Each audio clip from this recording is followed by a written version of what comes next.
Pengemudi bis yang tiap hari bawa bis di sini juga belum tentu lulus. Betul. Apalagi kita.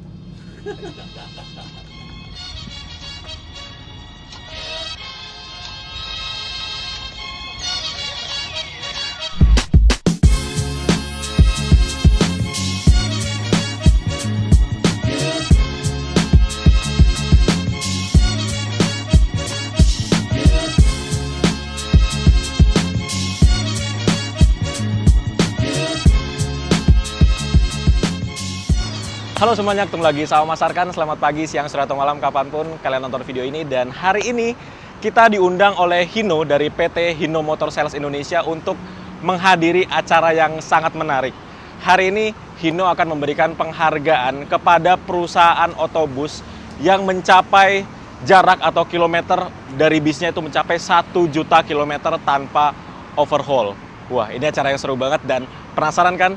Bis apa aja atau PO mana aja yang mendapatkan 1 juta kilometer tanpa overhaul? Tonton video ini sampai selesai.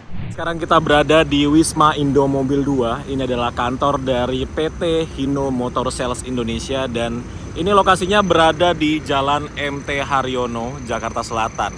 Nah, acaranya itu ada di Purwakarta ya. Jadi dari Jakarta menuju ke Purwakarta kita akan menaiki bis ini.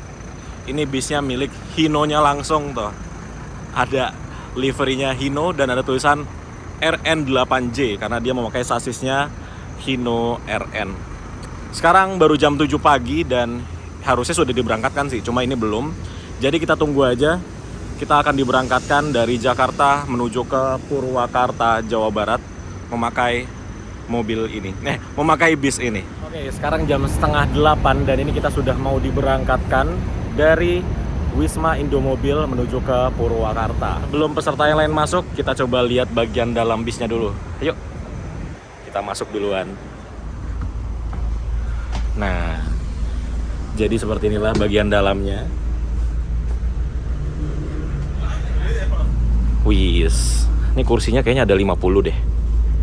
Harusnya ya. Kursinya memakai kursi dari Laksana alias Versa.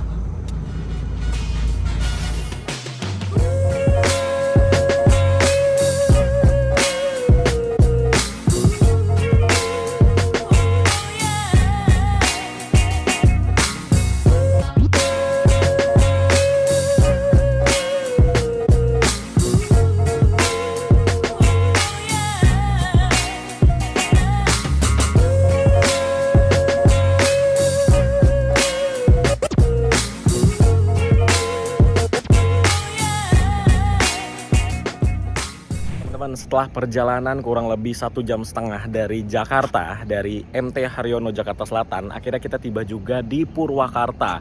Di sini adalah tempat yang namanya tuh Hino Total Support Customer Center. Di belakangku sekarang ini ada sirkuit.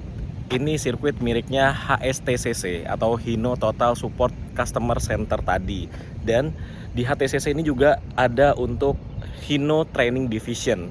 Jadi di tempat inilah itu tempat untuk mentrainingkan atau melatih pengemudi-pengemudi dari customer Hino Truck dan juga Hino Bus. Nah, teman-teman, jadi di sini tuh luas banget ya. Ini totalnya ada 10 meter persegi nih luasnya. Jadi di sini adalah tempat untuk training dari customer Hino Truck dan juga Hino Bus yang ingin mentrainingkan pengemudi-pengemudi mereka. Jadi ada truk nih, ada truk, ada yang truk kecil, ada yang truk besar, ada yang kontainer, ada yang gandeng segala macam. Di sini ada semua. Ada sasis juga tuh, ada sasis. Terus ada truk yang headnya doang atau kepalanya doang.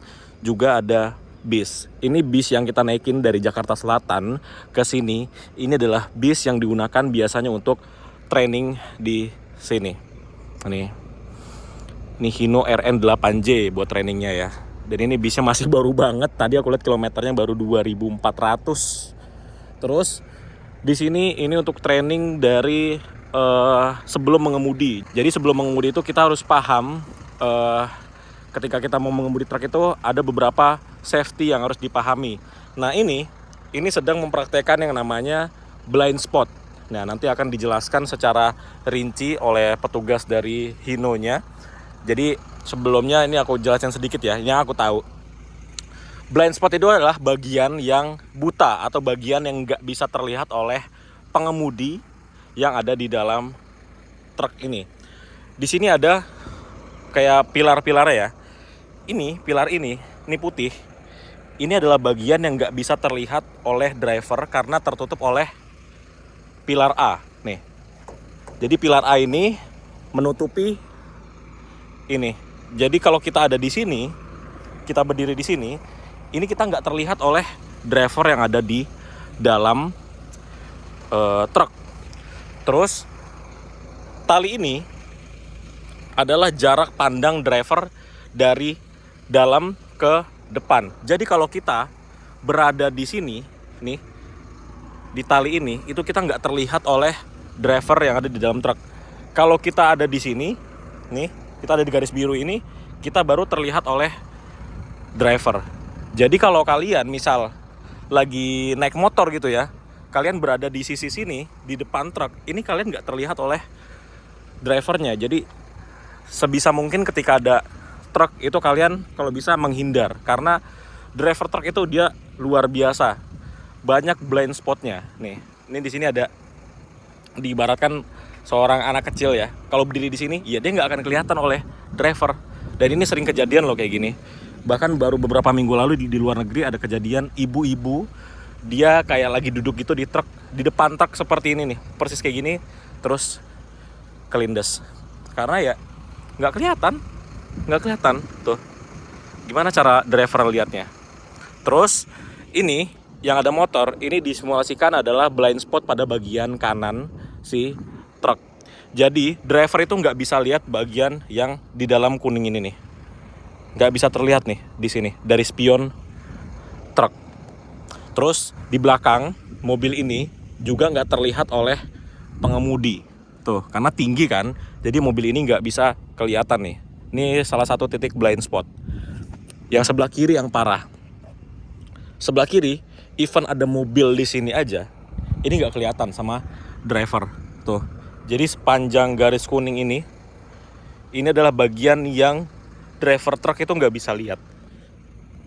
Jadi buat teman-teman, usahakan jangan di sebelah kiri dari truk karena kalian nggak kelihatan.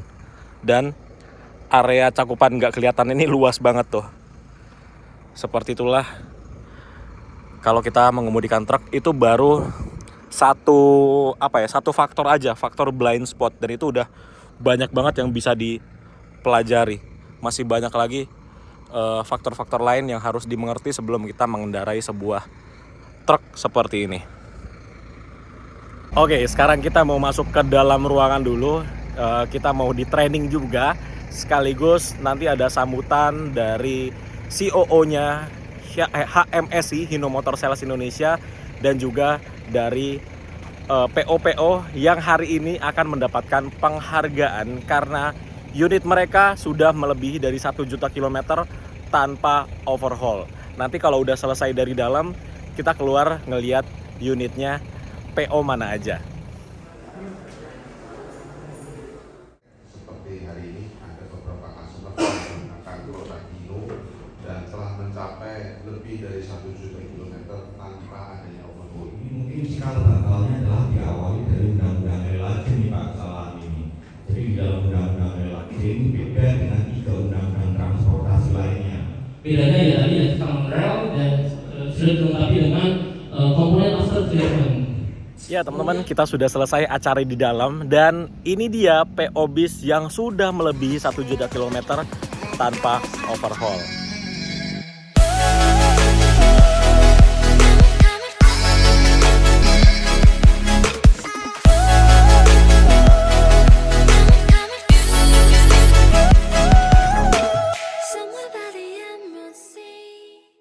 Teman-teman, jadi ada 3 PO sebenarnya yang bisnya sudah mencapai 1 juta kilometer tanpa overhaul. Yang pertama ini ada Garuda Mas, yang kedua ada Laju Prima, yang ketiga ada Murni Jaya. Tapi nggak ada bis Murni Jayanya karena Murni Jaya dan juga Laju Prima itu masih satu grup, yaitu Hiba Group. Jadi diwakilkan oleh bisnya Laju Prima aja karena sama-sama Hiba Group. Ini dia bis luar biasa ya, 1 juta kilometer tanpa overhaul. Berarti Hino ini sebenarnya adalah mesin yang tahan lama dan bandel ya, dan dia nggak rewel. Ini buktinya bisa sampai 1 juta kilometer tanpa overhaul. Jadi mesin apapun itu dia bisa bertahan lama dan juga awet kalau dipegang oleh driver yang tepat, mekanik yang benar, dan juga manajemen dari perusahaan bisnya itu yang benar juga. Maksudnya ketika ada part yang harus diganti, itu digantinya dengan part yang ori maksudnya. Kemudian juga penggantian oli, filter solar, filter udara, segala macam tuh menggunakan part yang original dan gak pernah telat ganti segala macam. Ya mungkin itu adalah faktor-faktor yang bisa membuat bis ini bisa bertahan sampai dengan 1 juta kilometer tanpa ada overhaul dan juga tanpa ada kendala. Jadi faktor driver, mekanik, dan manajemen yang luar biasa bisa membuat mesin ini bertahan 1 juta kilometer tanpa overhaul. Luar biasa, Garuda Mas, Laju Prima, Murni Jaya, Hiba Group, luar biasa. 1 juta kilometer tanpa overhaul. Oke, rangkaian acara selanjutnya yaitu kita akan melihat seperti yang tadi aku jelaskan, di sini ada blind spot practice. Terus juga kita nanti akan mengetes sirkuit dari HTSCC ini. Kita akan ngetes sirkuit atau tracknya menggunakan bis Hino RN8J yang tadi mengantarkan kita dari Jakarta Selatan ke Purwakarta ini. Dengan titik buta. Titik buta adalah area yang tidak bisa dikontrol oleh pengemudi saat dia duduk di kursi pengemudi. Nah, anak lagi main Pak di sini atau kucing nggak kelihatan, ya nggak kelihatan. Kemudian kami tarik garis Pak, tarik garis begini. Ini akan berbeda-beda sudutnya, tergantung tinggi rendahnya nanti pengemudi. Ini ukuran saya, ya mungkin untuk yang lebih tinggi dari saya, sudutnya juga akan berubah. Artinya apa? Kalau kita jongkok di sini nggak kelihatan Pak, nggak bakalan kelihatan. Ini area blind spot, titik buta. Sempat motor di sini, ini nggak kelihatan Bapak Ibu, ya nggak kelihatan. Kalau dalam training kami nggak setting seperti ini Bapak Ibu. Jadi kita parkir kendaraan di sini, peserta training suruh masuk. Silakan Bapak tentukan sendiri titik blind spotnya, ya, paham ya? Di sini ya, nanti dicoba ya, dicoba. Demikian pula dengan yang sebelah kiri kendaraan. Di luar negeri mungkin pernah lihat di sini ada kaca. Nah itu sebagai salah satu kontrol juga, ya. Nggak tahu lah, anak kecil kan kalau mobil gede-gede ini kadang aneh gitu, bersender gitu ya. Itu bisa kontrol juga. Oke, sekarang kita diajak buat ngetes sirkuit dari HTSCC ini. Akan coba jelaskan atau explain terkait track menu yang ada di HTSCC ini Pak. Jadi HTSCC ini sekali lagi kami sampaikan, di sini adalah pusat pelatihan yang dikhususkan untuk para pengemudi. Seperti yang Bapak tadi sudah ikuti, kita sudah melakukan ataupun expand untuk yang pertama ada blind spot area tadi, ya. Bagaimana pengemudi mampu meminimalisir objek blind spot pada kendaraan. Kemudian juga masuk ke menu untuk daily inspection. Pengemudinya kita harus berikan pemahaman dan edukasi bagaimana melakukan perawatan pada kendaraan sehingga performa daripada kendaraan jauh lebih maksimal. Nah, berikutnya kita akan coba tour track di menu track safety driving Hino Total Support Customer Center, di mana pada setiap kesempatan dan kegiatan safety driving, pengemudinya kita arahkan untuk melakukan kecepatan ataupun mengendari kendaraan pada kecepatan yang sudah ditentukan, yaitu 10 km per jam. Setelah kita masuk ke menu track yang pertama, kita akan langsung bertemu dengan menu narrow barrier. Di sini pengemudinya harus mampu menganalisa dengan memperhatikan objek penglihatan, ya, penglihatan karena narrow-nya ini kita buat biasanya kita lebih persempit, ya, kita lakukan, kita berikan lebih sempit. Kemudian Bapak-bapak bisa lihat, stop Pak Afila, sebelah kiri Bapak semua, ya, di sini ada menu Parkir ya? Parkir paralel. Oke. Di sini pengemudinya kita tuntut untuk mengetahui ROH dan juga FOH, rear overhang dan front overhang daripada kendaraan. Artinya pengemudi harus memiliki pemahaman dan knowledge terkait dimensi kendaraan yang akan dikendarai. Oke, next.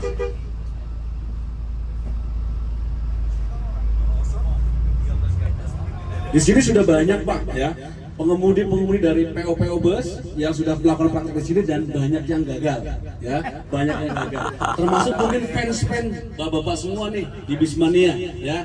Ada dari STJ dan Rosalia Indah semua, hampir semua pernah kesini Pak. Termasuk timnya Pak Antoni itu dari Sumber Alam. Nah kemudian kita masuk ke menu yang berikutnya yaitu stop and go. Di sini pengemudi wajib mengetahui rambu-rambu yang terdapat di jalanan. Jadi ketika rambunya stop artinya pengemudi harus berhenti dan kemudian saat sudah berhenti memastikan kembali spion kanan ditunjuk, kiri ditunjuk, pastikan ya objek di depan sudah aman. Artinya di depan kendaraan tidak ada objek yang menghalangi saat sudah berhenti. Biasanya saat selesai berhenti pengemudi langsung tancap gas Pak. Padahal apa? Mohon maaf, ada anak kecil nyebrang ya. Atau lebih-lebih lagi ada kendaraan terparkir ternyata. Ya, kita langsung jalan.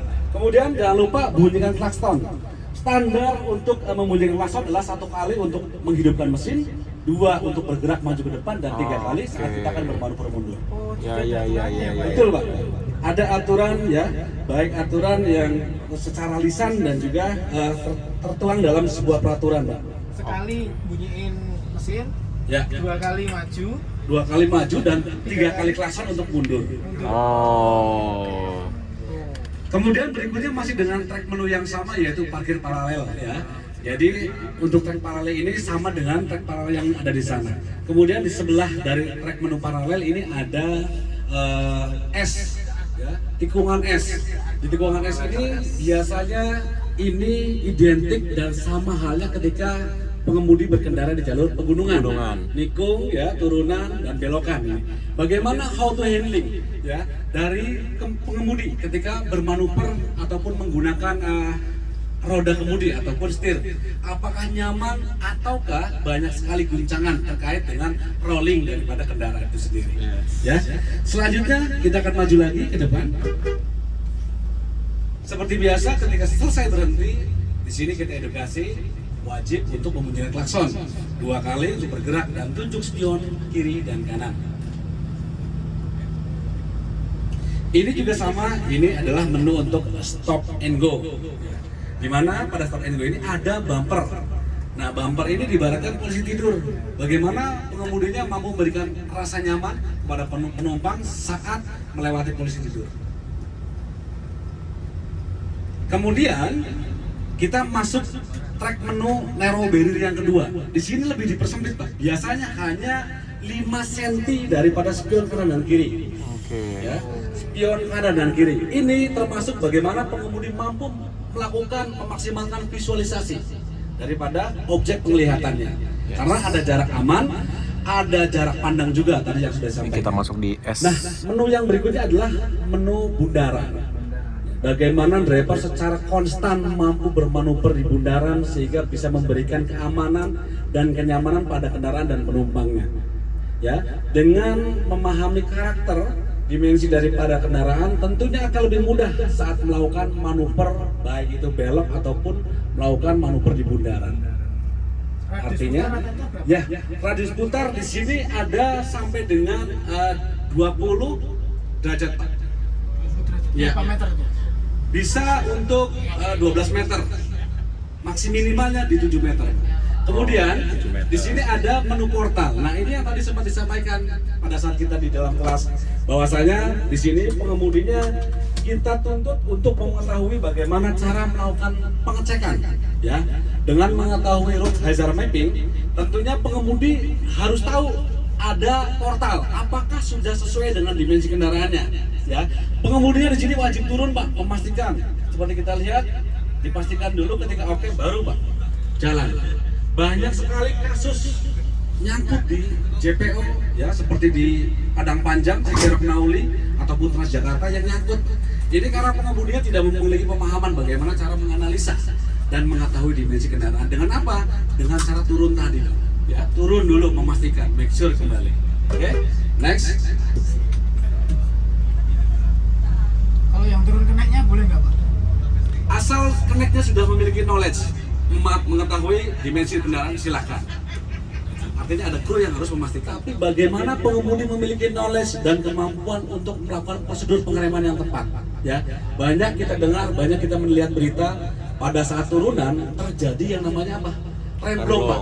Remblong ini bukan karena teknologi dan malfunction dari sistem pengereman, tapi apa? Sekali lagi mohon maaf, banyak juga karena faktor pengemudi yang tidak memiliki pemahaman untuk melakukan teknik pengereman yang baik dan benar.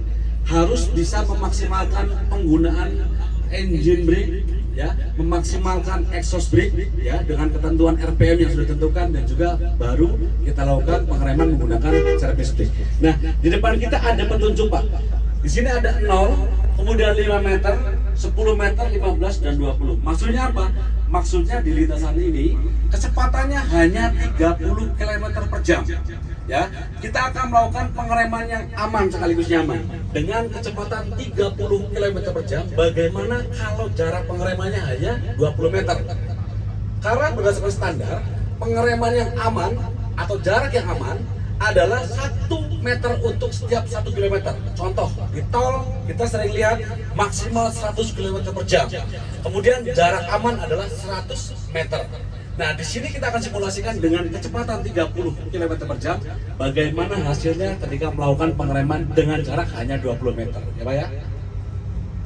Dan di sini juga di menu ini banyak yang gagal, Pak, untuk driver-driver bus. Ya, banyak yang gagal. Ya, makanya perlu pemahaman, perlu pengetahuan dan knowledge bagaimana mengetahui karakter daripada sistem rem itu sendiri. Gagalnya karena itu, Pak, alat itu. Betul. Satu, kita mohon maaf sebentar Pak Avila, ada di odometer ini sebagai indikator. Kalau yang 2G itu yang lebih tinggi, Pak, itu bisa jadi kalau hanya itu yang jatuh, artinya masih standarnya masih aman.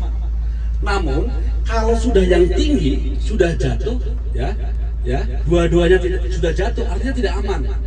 Yang aman dan nyaman adalah ketika dua-duanya dari objek 2G dan 3G-nya tidak jatuh, bisa dipastikan berarti pengeremannya sudah aman dan nyaman. Gitu, Pak. Kalau hanya satu yang tinggi bisa masuk kategori apa? Aman, tapi belum berarti belum berarti nyaman. Contohnya ketika kita berdiri di sini, Pak. Ketika pengemudi melakukan pengereman yang aman, ya, tapi kurang nyaman, kita terdorong ke depan. Oke. Ya. Oke, kita akan simulasikan.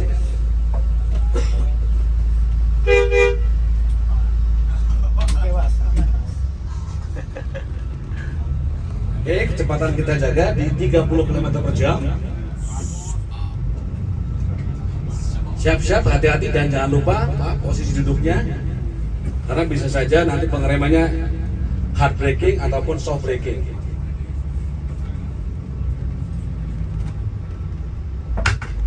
Nah, ini kedua-duanya jatuh, Pak. Artinya apa? Artinya pengeremannya tidak aman sekaligus tidak nyaman, Pak. Karena kedua-duanya jatuh. Ya, dua-duanya jatuh. Penumpang yang bergelantungan di Transjakarta bisa saja terdorong ke depan dan terjatuh, Pak. Oke, selanjutnya kita akan coba untuk pengereman yang kedua. Padahal kecepatan pesawat itu 300 km per jam saat akan landing. Dan menurut informasi yang kami dapatkan, sistem rem yang ada di pesawat tidak lebih canggih dari sistem pada rem bus dan truk, Pak. Namun karena pilotnya sering mendapatkan edukasi dan juga mampu memaksimalkan prosedur pengereman yang tepat, maka pesawat saat landing terhindar dari risiko remblong. Gitu, Pak. Ada istilah engine brake, kemudian exhaust brake dan retarder, ya, retarder. Gitu. Kita maksimalkan itu karena itu adalah pengereman yang tidak berbasis gesekan, non-friction based brake. Yang friction based brake yaitu rem kaki, Pak. Basisnya gesekan, akan ada perubahan energi, ya, gesek menjadi kalor, panas.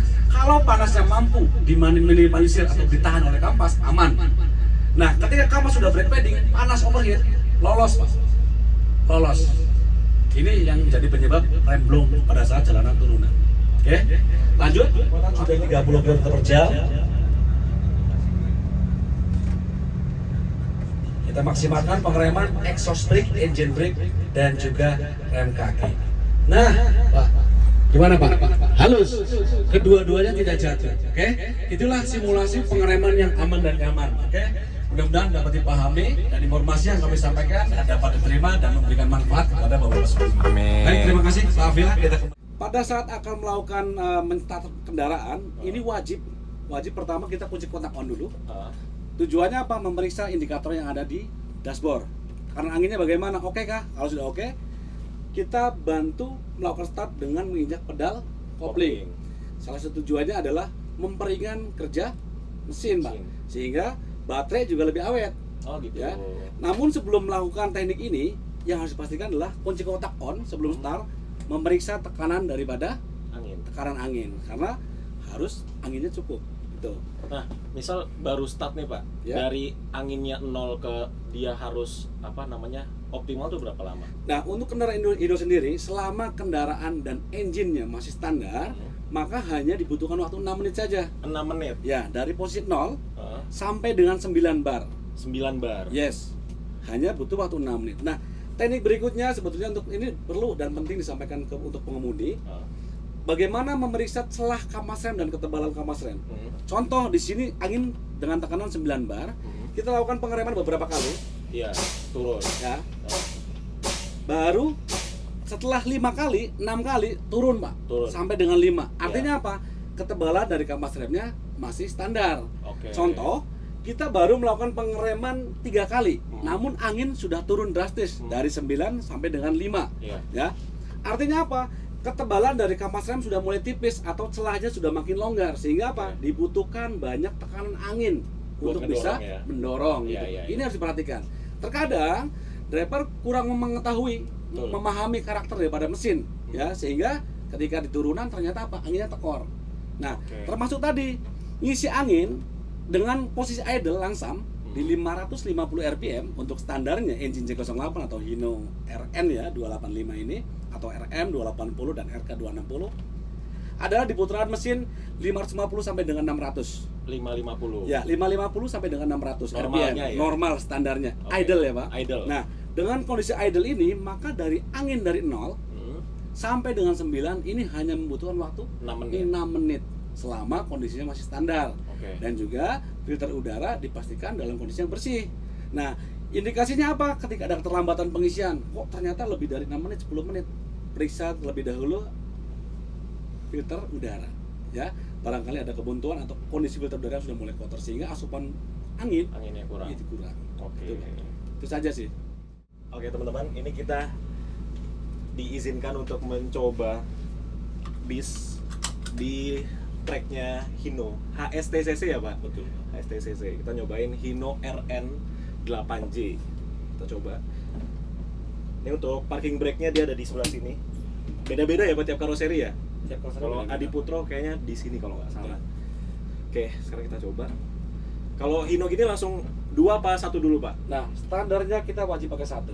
Oh standar harus 1 dulu. Adapun bisa dan boleh pasti beda. Apa yang dimaksud dengan boleh? Pertama, yang boleh kita wajib standar dengan menggunakan gigi 1. Itu boleh. Nah, yang dimaksud bisa apa? Bisa menggunakan gigi 2 dengan catatan dan kondisi tertentu. Contoh catatannya apa? Ketika kendaraan menggunakan gigi 2 untuk bergerak, itu bisa. Bisanya dengan syarat koplingnya dilepas tanpa kaki kanan tidak Dijegas. menginjak pedal gas sedikit pun, Biar kendaraan dia bergerak. sendiri. Oh. Itu artinya bisa. Namun bukan berarti boleh, Pak. Jadi antara kita harus bisa memilah antara yang bisa dan yang boleh. Oke. Kalau standar bolehnya 1, harus 1 yang harus angkatan 1 ya? standarnya. Tapi kalau bicara bisa.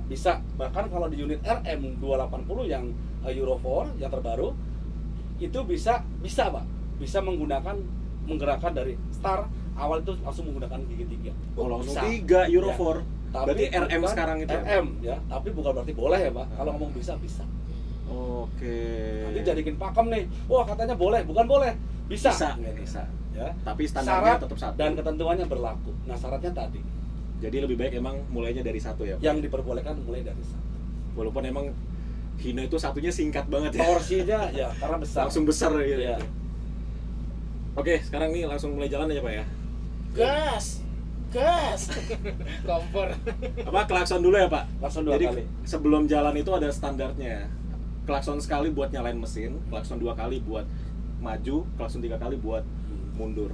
Nah, aku pernah dengar Pak, dulu sempat di training di ini lain ya, merek lain. Ya, Misal kita lagi berhenti gini, betul. mau mundur, Betul. itu kita harus maju dulu sedikit. Boleh. Ada standar seperti itu. Ada standarnya Iya. juga ya. Jadi harus maju dulu sedikit biar memastikan di belakang nggak ada orang. Betul. Oke. Tapi kalau di sini cukup klakson aja. 3 kali. 3 kali Sebagai baru- komunikasi dengan orang lain atau Di sekitar ya? di sekitar kita. Oke, siap. Jadi masukin gigi dulu apa klakson dulu, Pak? Klakson dulu baru Oh. masuk gigi. Klakson dulu. Tunjuk 2 kali, Iya. kanan kiri, kiri kanan baru masuk ya. Baru masuk gigi. Itu standar. Oke, ini udah dilepas. Ini muternya kemana, Pak? Boleh langsung ke kiri, Pak. Langsung muter kiri aja ya? Boleh.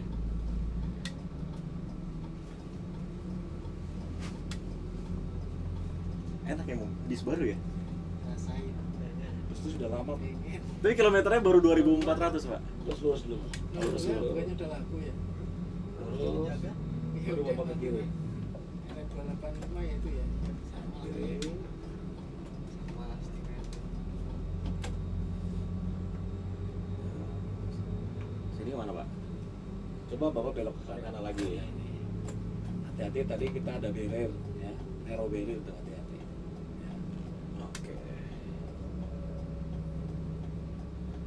Kalau standar memegang kemudi ataupun bagaimana handling kemudinya, itu wajib kedua tangan berada di kemudi, Pak.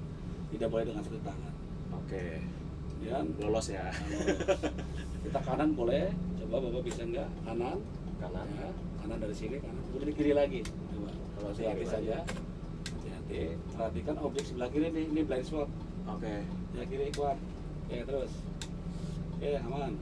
Oke. Kita manuver seperti tadi, Pak Avila bermanuver di sini. Oke. Kemudi 39, ya. 39. Ya. Berarti sama seperti mobil kecil. Betul. Tetap di 39. Kemudian jarak antara setir Ah. dengan badan tidak terlalu jauh, Pak. Ini tujuannya ketika terjadi contoh ada keadaan darurat seperti Ah. pecah ban. Heeh. Ini tumpuan untuk kemudi bukan Ah. hanya pada tangan, Pak, tetapi badan kita sebagai penyangga. Oke. Ya. Nah, kalau muter setir di mobil kecil kan tetap gini. Ya, kita nih. tarik ulur Jadi boleh. tangan ketemu tangan. Boleh. Berhenti, Oh, berhenti ya. ya, stop. Oke, berhenti dulu sejenak, kemudian tunjuk kanan kiri lagi. Kanan kiri. Oke, baru Oke. start 1.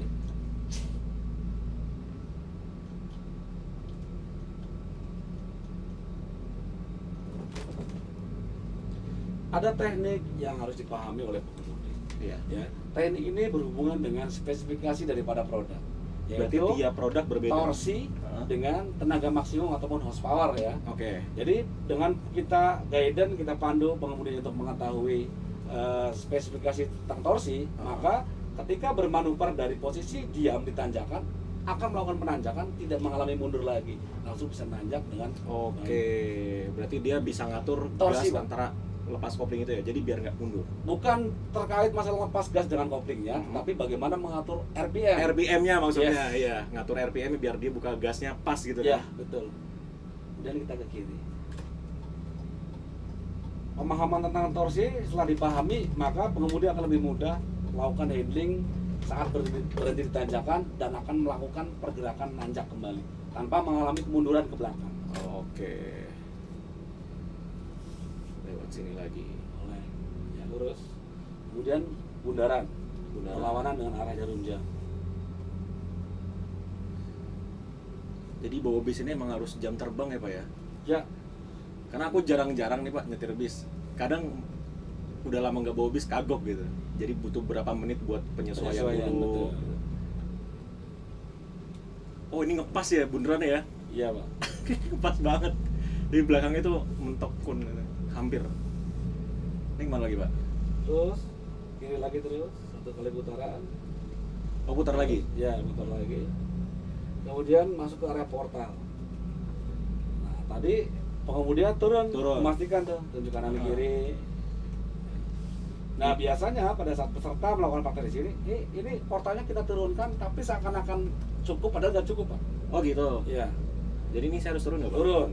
Aku turun juga nih. Ya, turun. Turun, netral, Jatuh nih tadi, jatuh nih. Apa? Apa meternya jatuh? posisi netral, turun dari sini, Pak. Oke, ini kita turun ngelihat si portalnya.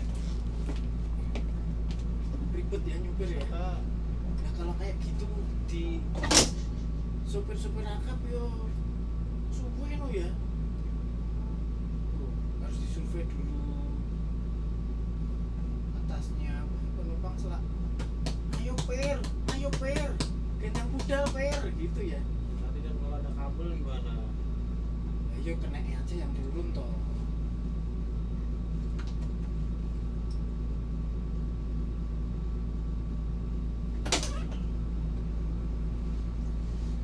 Per, ayo per. Oke. Lapar ya? Mau ke Raus Eco ya?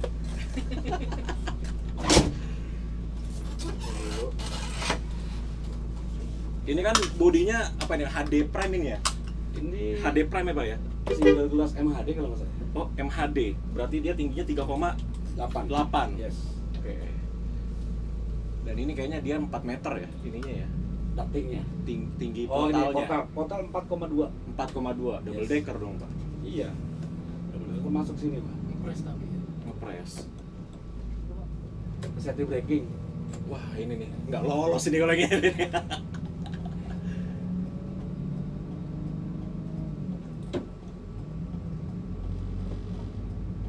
Nah, stop sampai di sini. Kita pastikan, kita make sure di jarak awal pengereman di sini sampai dengan kita maksimalkan sampai dengan 20 meter. Kecepatannya yang hanya 30 km per jam saja. Oke. Kecepatannya di 30 km per jam. Oke 30 ya. Kalau mau berhasil Kayaknya nggak berhasil sih. berhasil.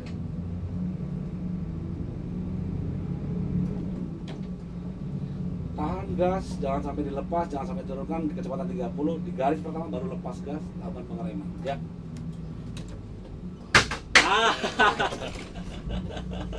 Gak apa-apa maksimalkan sampai 20, jadi jangan cuma 15 atau 10 Oh meter. iya. Satu kali lagi. Sekali lagi. Gagal dia.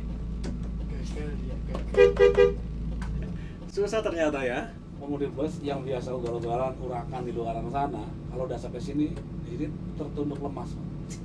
Berarti pengemudi bus yang tiap hari bawa bis di sini juga belum tentu lulus. Betul. Apalagi kita. Karena kan di sini pentingnya kita edukasi melakukan pengereman. Sebetulnya ada triknya. Triknya adalah pertama dengan melepas pedal gas, kemudian bantu exhaust brake dahulu, baru lakukan pijakan pedal rem untuk menyeimbangkan. Iya.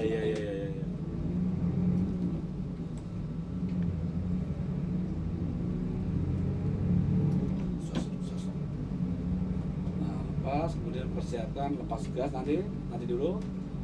Lepas gas, exhaust brake mainkan. Exhaust brake-nya ke sini. Oh ke bawah ya? Oke, injak dulu. Bagus nih, nggak jatuh. Tuh. Wah, yang keduanya lolos ternyata. Iya.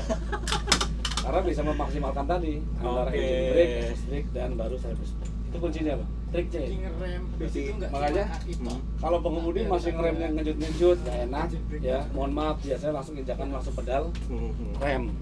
Tidak Oh, melakukan gitu. exhaust brake, engine brake. Tapi banyak loh Pak. Banyak. Pengemudi bis itu dia yang ngeremnya tuh dia nggak pakai exhaust tapi ngeremnya gini-gini. Di ayun. Di satu, iya di ayun. Boleh, tergantung kebiasaan sih. Di ayun juga boleh ya. Oke. Siap kalau gitu. Sono panas tuh. Di sini tuh sampai makan siang. Nah, sekarang kita mau nyobain gimana rasanya dikemudikan oleh trainernya langsung ini. Tadi cuma gagal di pengereman aja.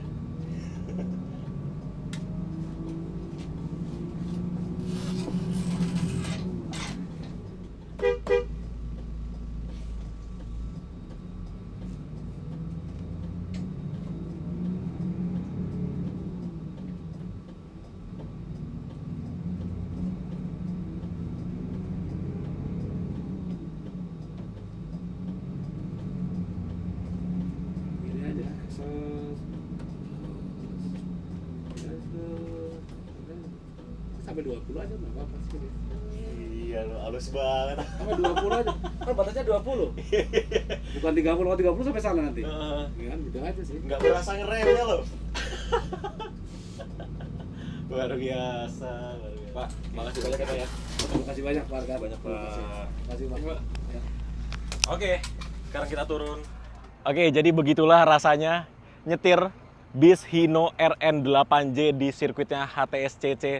Luar biasa. Nggak tahu ya, tiba-tiba abis tadi kita nyobain pas mereka pas bapaknya lagi ngejelasin, tiba-tiba aku disuruh, ayo mas cobain. Mungkin bapaknya sering lihat kali ya aku nyetir di YouTube gitu kan, jadi boleh nyobain nyetir bis ini di sirkuitnya HTSCC. Oke teman-teman, sekarang sudah jam 3 sore dan acaranya sudah selesai. Terima kasih banget buat Hino yang udah mengundang para vlogger bis dan juga komunitas Bismania. Salah satu tempat yang akan menjadi tempat untuk sertifikasi driver dan juga sekaligus mengasah skill driver dan juga mengedukasi driver supaya dapat mengemudi dengan aman dan nyaman. Oke teman-teman, mungkin gitu aja video kita kali ini. Terima kasih untuk Hino yang udah mengundang aku dan juga teman-teman dari vlogger dan juga Bismania Community untuk main ke sirkuitnya HTSCC. Terima kasih juga buat teman-teman yang udah nonton. Sampai ketemu di video selanjutnya. Bye-bye.